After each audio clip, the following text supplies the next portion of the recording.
Well, weather's got worse on today's run. I had planned on doing the latest vlog for the 496 out here, but the camera itself playing up, the screen on the phone's playing up, so I think it's time we went indoors. Let's go.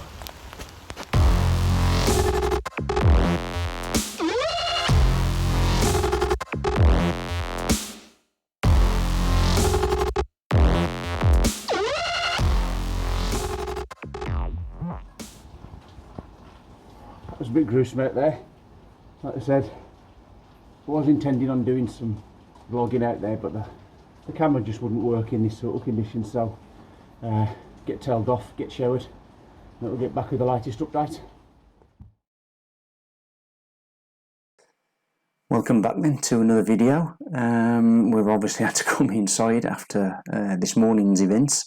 I've not been able to film properly outside on the run, but hey, needs must.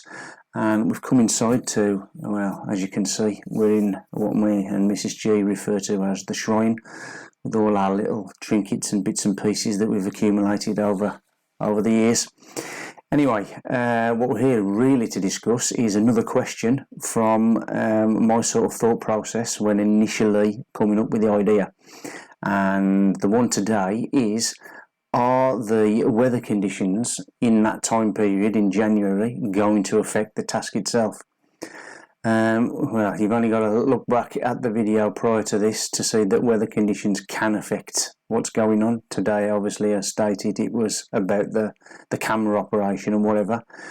But I do think weather will play an important part. I think what's going to be the real issue is if we have some really icy, sort of proper what we call wintry weather from years ago. If we have any of that for a prolonged period of time, then I think it will affect especially some of the longer runs. If I'm on a 2 or a 3 miler, it's done and dusted.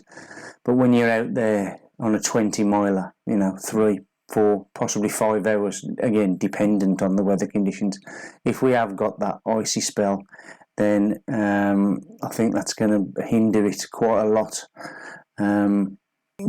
Getting wet while you're out there, rain, snow, whatever, you can sort of cope with that, even if it's for long periods of time.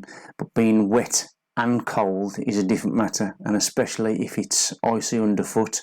So the weather conditions are going to affect the task, but we have got some contingency plan sort of ideas regarding treadmills and stuff like that we could use in case of emergencies. But you've basically just got to knuckle down, get on with it. This is the task that we've decided to do and the time we've decided to do it in. So although the event will get hindered by the weather conditions, we've just got to get on.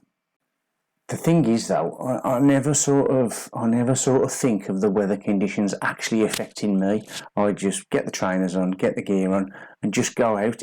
I'm trying to say that it never features. It's never a stumbling block to me, the weather. Yeah, in the back of your mind, you can think, yeah, what if I slip over, blah blah blah. But again, it's never a main feature in me doing anything and going out for a run. My concern would be if there's people accompanying me on the run, it's their safety. But that's something that they're going to have to decide.